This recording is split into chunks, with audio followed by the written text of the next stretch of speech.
Agriculture on the move. Agricole en mouvement. Agriculture on the move. Agricole en mouvement. Agriculture on the move. Agricole en mouvement. Agriculture on the move. Agricole en mouvement.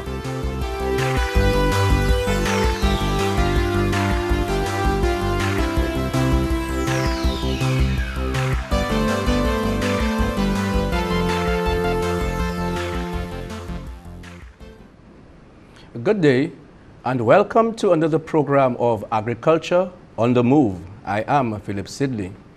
In today's program, we are going to be discussing the role and responsibilities of the Department of Cooperatives. Many moons ago, the Department of Cooperatives was attached to the Ministry of Agriculture. However, there was some divorce and now it is back where it belongs, in the Ministry of Agriculture, and there are reasons why it should be back with the ministry, because we're dealing with farmer organizations, fisher folks. With me to discuss the department's role is Ms. Sherill St. who is the Registrar of Cooperatives. Welcome to the program. Thank you. Ms. St. I see you smiling, and I think, you're well poised to be back with the ministry. I think that's where the department is supposed to be. Tell us, for those out there who they've been hearing the Department of Cooperatives and they've been hearing for many years, give a little synopsis. What is the role of the Department of Cooperatives? Okay, thank you, Mr. Sydney. The role of the Department of Cooperatives is that of supervision and regulation, monitoring, inspection, and we talk about registration, and sometimes we have to do with liquidation. Presently, we are still involved in the development of cooperatives, the training aspect, as well as the community awareness. But later on, when the bill that is in circulation is enacted, that role will be taken away from us. And we will understand why we cannot be both a regulator and a development officer. But as the program will continue, we'll understand why this role is actually taken away from the Department of Cooperatives. So, coming into the Ministry of Agriculture, what are you expecting in terms of the work program in the ministry vis-a-vis your work program? Okay.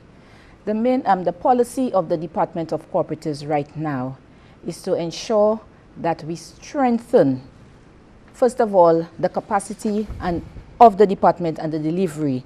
And secondly, what we intend to do is to give clear and valuable advice and guidance to members of cooperatives, officials, government, and all persons that can make use of the services of the cooperative.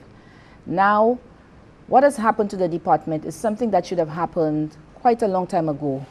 With the setting up of the financial sector regulatory authority, we knew that the credit unions was on its way out into that authority.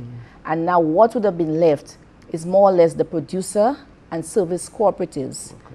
To date, we have 23 of those types of cooperatives, with 9 of them fishers and about 7 farming cooperatives.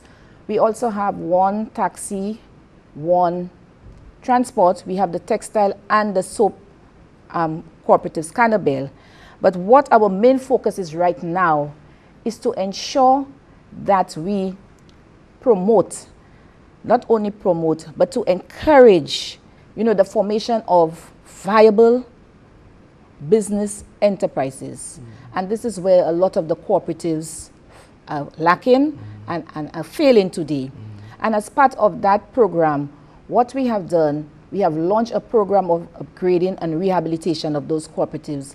And we have zeroed in on a number of key areas that we feel that would help those cooperatives and over the time, to ensure that they meet at least the minimum operating standards. It is very, very crucial. And under that upgrading program, what we will be looking at is the institutional strengthening of those cooperatives, looking at internal controls, the type of accounting software they use, the kind of accounting programs that they're into. Then we would look at to improve the compliance standards in terms of governance, persons understanding the Act and their bylaws. Then we will look at increasing the networking capacity and advocacy of those cooperatives. We would also look at the human resource aspect and development of those cooperatives. And lastly, what we will look at the business development aspect, ensuring that those cooperatives are profitable and sustainable. So in a nutshell, this is what the whole upgrading program of that program is going to entail. What's happening on the ground now? In other words, what have you been seeing in terms of the number of cooperatives that are established? Are you seeing that they are lacking a lot? I mean, in terms of capacity building, I mean, do you think your work is cut out for you now? Certainly cut out. We have a lot of work in order to bring those cooperatives up to a level. If not, as I said, part of the role of the department will be that of liquidation. Unfortunately, after we have, completed that upgrading program, if some cooperatives still cannot meet that standard, we might have to liquidate them. But before we go down the road, liquidation is the final resort. What we are looking at is a form of consolidation, having groups come together, especially with the farmers groups, because what we are noticing over the years, there's a demand to register groups. But in terms of the readiness of those groups, we are a little bit wary that some of those groups and what we are seeing will not be able to continue. For example, we have the pineapple growers, we have the small ruminants, black bay farmers, and those groups in itself have had a number of challenges and problems, Yeah, but what are the challenges? I mean, that you figure that you're faced with and you figure that can be repaired? Now, some of the challenges that some of those groups face right now, I think it's tremendous. What is happening is most of those groups start off, they want to form a cooperative, but almost from the inception, they do not understand the business aspect of those groups. A cooperative is a business institution, and you must run it and operate it at a level of profitability. You understand? You must have that business acumen. Now, if that's not there from inception, you could just understand the amount of problems that you'll encounter down the line. So why register a group? Say, for example, they need help. They need to start from point A, yeah? And you realize, or the Department of Cooperatives realize that they are not ready. Why register them? Well, what happened is, when we realized that the decision that was taken in-house, that no group would get full registration. So we give them a probationary status. And we are now at that crucial juncture where that provision is being reviewed. And we must do that very, very quickly because the bill have omitted that section of probationary. So any new groups that are coming on as of this year will either have to come on showing that the signs of viability are there, and within the bill they have a checklist that you must comply with. And if those things are not there up front, we will have to ask you to reapply, go in and put in what is necessary to happen. But then cooperatives, they start off, and what we find out also, that they start off very well. In the initial stages leading up to the registration, they show very, very promising signs. And as soon as they're registered, persons tend to, want to do what they want, either for lack of understanding of the act and the bylaws. They come in almost with their own agenda, wanting, to do things that would cause the group to go down. Another challenge. Hold that point. We are due for a break. You're watching Agriculture on the Move. We'll be right back. Stay tuned. Do you know what a GMO is? It's genetically modified organism. It's a genetically modified organism. That's absolutely right. A GMO is a plant or animal organism which contains genes taken from a different plant or animal to create a set of desired characteristics. For example, a gene taken from a fish and infused in the cellular membrane of a tomato to create a frost-resistant tomato. The technology is designed to improve the quality of agricultural produce for consumption, but its long-term effects are not known. Join the Ministries of Agriculture and Sustainable Development in implementing the National Biosafety Framework, aimed at providing information on GMOs and LMOs in ensuring that they are used, handled, and transported in a manner that is safe to the environment and human health. Welcome back to the program, Agriculture on the Move. Ms. and Catherine, I have a problem. I'll tell you why. I look at, say, Black Bay, for example. Black Bay has been established eons ago. And to me, Black Bay should be so far ahead. And I remember attending some function and you were present and you gave a little background of Black Bay and you said that Black Bay was on the verge of liquidation. You know, but I'm happy again that the Library Credit Union came on board. That's right. And then give them some support. But in your opinion, you know, when groups like Black Bay come on stream, and okay, you mentioned about this probationary period, you know, how do you all have the manpower to work with them or groups like them to strengthen them and to lead them to that level where they can be satisfied, you are satisfied and they can move on? Yes, in-house we do have that component of inspection and supervision, but again, as I indicated earlier, some persons seem to want to have their own agenda and that can actually cause the cooperative to go astray. What happened in Black Bay is really unfortunate because that group, when we looked at it, when we registered them, we did put them on probation because at that time, the capacity of that group was tremendous. The kind of business they were into, you know, as an association, we saw the need to register them, but we still didn't feel confident in giving them the full registration. That is why we put them on probation. And what happened is they went through a twist and turn, quite honestly, and with the impact of Thomas, I think that really run them to the ground. There was a bit of mismanagement, things the board was not actually doing. There seemed to be a rift somehow within the board, and all of these things almost caused the demise of Black Bay. The department was very, very much, the only reason why they didn't go down to the ground completely is because of the quick intervention of the department. We went into Black Bay, and then the Library Credit Union, and again I must thank that credit union for coming on board and assisting the Black Bay farmers. They have done a similar exercise with the fishers of Library. And this is the kind of pilot project we are looking at right now, where we can find the credit unions forming that kind of strategic alliances with those cooperatives. Black Bay again got themselves into some serious cash flow problems.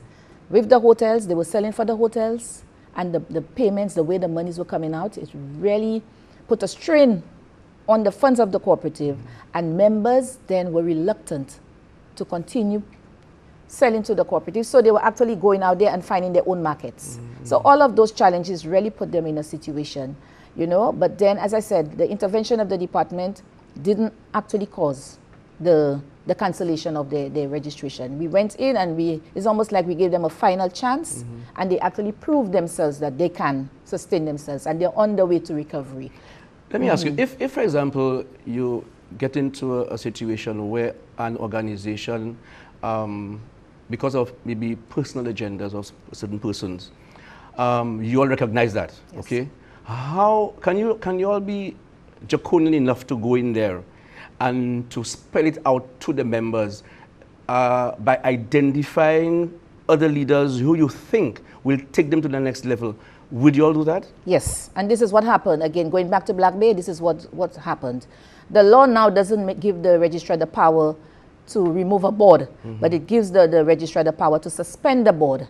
And at that AGM, I made it very, very, very clear. And the members themselves moved a vote of no confidence. The power is passed on to the members, right, and they moved a vote of no confidence in the board. Some persons resigned right at that meeting, and they recognized, you know, it's either we won this cooperative or we listen to what the registrar is saying to us. And the entire board was out, and new and fresh elections took place. And especially if you realize that the entity, I mean, the value there is important. Capacity, yes. Black Bay played a very, very valuable role, and it was really unfortunate to see that group go down, you know. These people remain as an association for so many years, and now they have gone cooperative. There were few elements that, you know, destructive elements that, you know, selfish, I must say, you know. When, another message that must be sent out. When persons form cooperatives, it's not about me. That's right. A cooperative is a group of persons coming together to share, you know, and pool their resources together. So if you know you have your personal agenda and you want to come in as a dictator, I'm telling you, cooperative is not the place for you. The farmers come together and they pool their resources and they find a place to market their product. And that is what happened with Black Bay, and as well as some of the other cooperatives that, you know, as we speak, are still having some challenges on the ground. But as I said, through that upgrading program that we have launched, we are now going into not only the farmers, we are into the fishers cooperatives. And last month in Soufrière, we have brought all the managers into a forum. And then that forum is supposed to help the managers spearhead that program in terms of the improving the internal controls, where the weaknesses we have identified through our inspection and monitoring.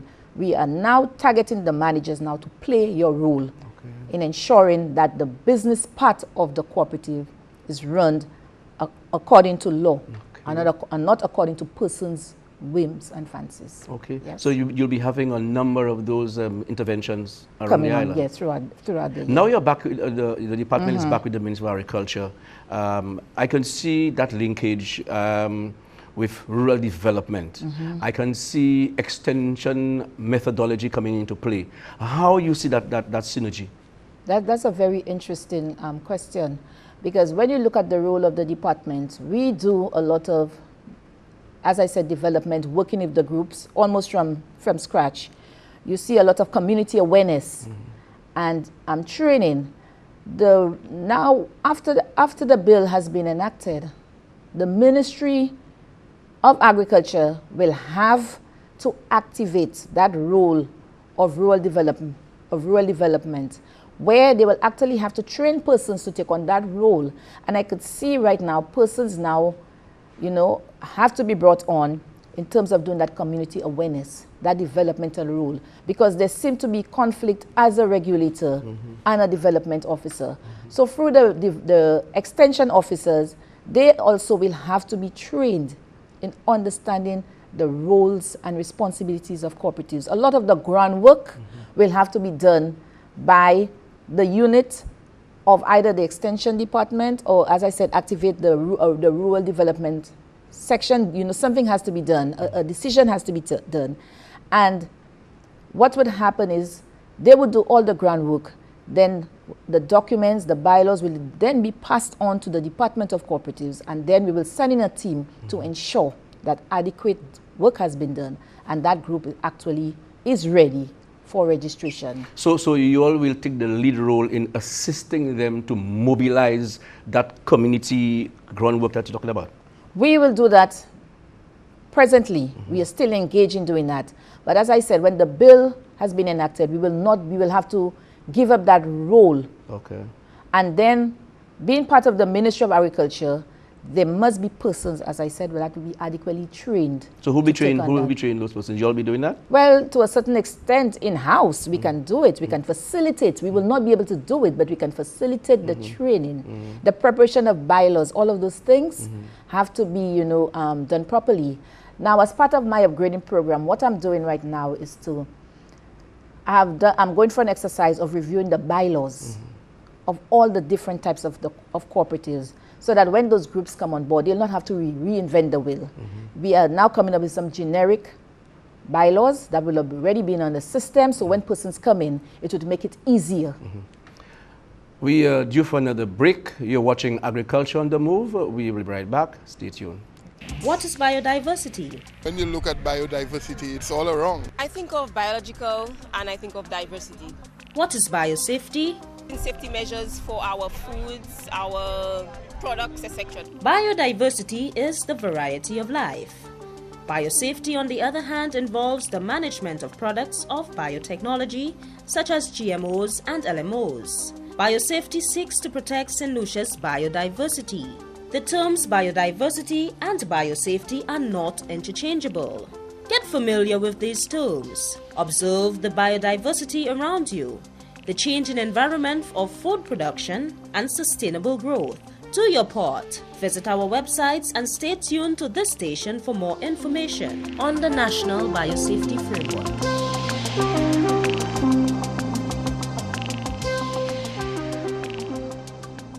Welcome back to the program. With me is Sherill St. Catherine, who is the Registrar of Cooperatives.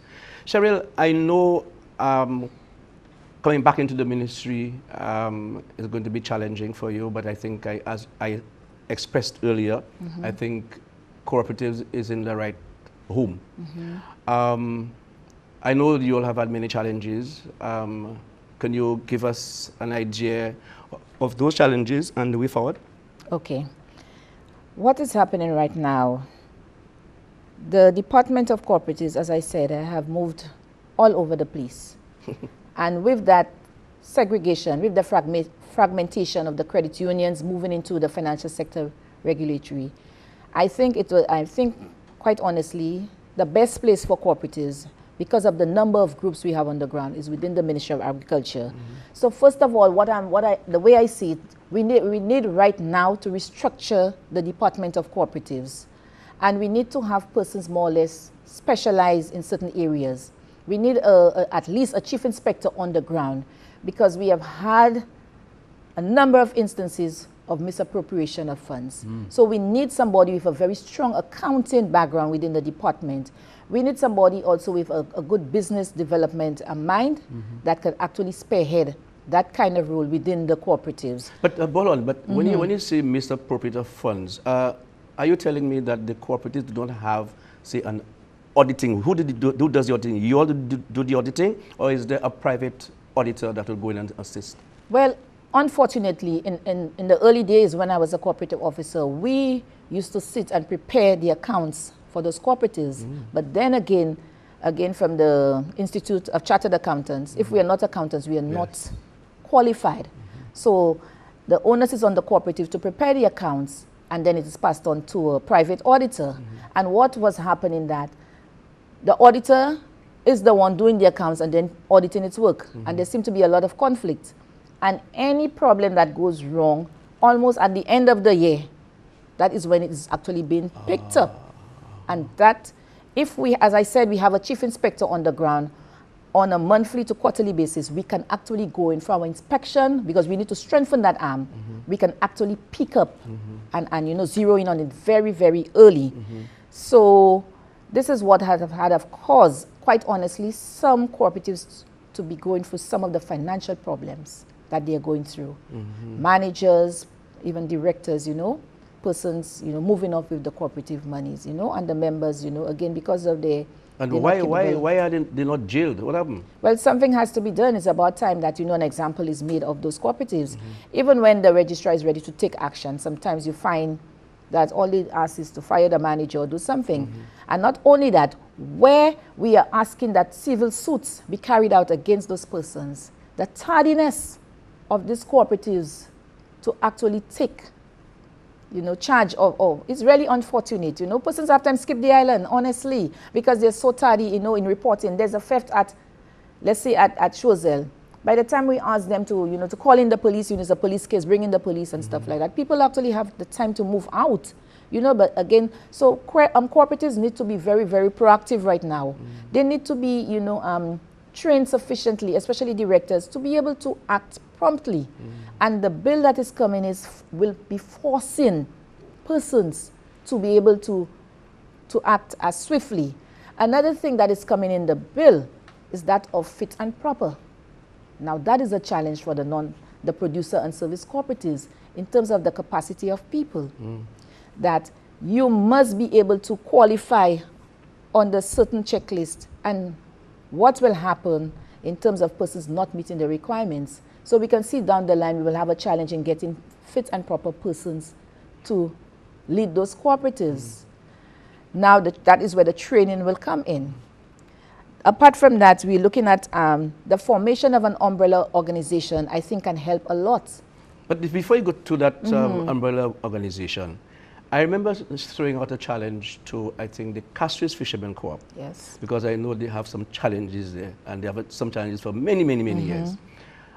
I was suggesting, why don't they get children of members who understand, to me, it's a family business. You can treat it that way. If you train them, then they can, and I don't think they will steal themselves, but and they can monitor, they can tell the parents what's happening, so at least, you know, some control is done. I mean, I don't know how you see it. Okay, it's an interesting point you have just brought up. What you're saying there, you talked about the children. I think the bylaws have been extended to take on family members and children. But again, there's such a thing as nepotism, and that itself can be dangerous because there can be a lot of collusion, and there have been instances of collusion on the ground between family members and directors. Okay. So we also have to be wary about that. But in terms of bringing in the family members, where there's a problem in terms of maybe the parents cannot read and write properly, that is where the children would come in and explain, you know, what is happening, what is actually happening in terms of the business aspect of the cooperative. Now, at Castries is unfortunate. There was a serious situation, and the department stepped in almost immediately, and the members endorsed it to carry out a civil suit. What happened? The board did nothing. As a result of that, the entire board had to be removed from the Castries Fishermen Cooperative. So this is another element we need to stamp out. But fortunate for us, the bill that is coming is giving the registrar the right to remove boards. Okay. That power was not there before. And anywhere, very early, whatever is detected on the ground, we can actually step in almost immediately. And I strongly believe right now somebody has to be made to pay. An example has to be made of somebody. Because the farmers and fishers are working too hard, you know, for them to be losing money. I mean, talking about millions of dollars, you know. Yes. In the case of Castries Fishermen Co-op, you know. And there was a lot of collusion between the directors. So that is a dangerous practice. And the department, as I said, need to be strengthened enough to be able to go in and pick up those things very, very early. If not, there will be a continuation of that practice. And we want that stamped. Somebody has to be made an example. The police is coming for you. The next day, the person is gone. Somebody has licked it out. You know, that is the challenges that we have almost, you know, regularly. You know, look how the department is coming in.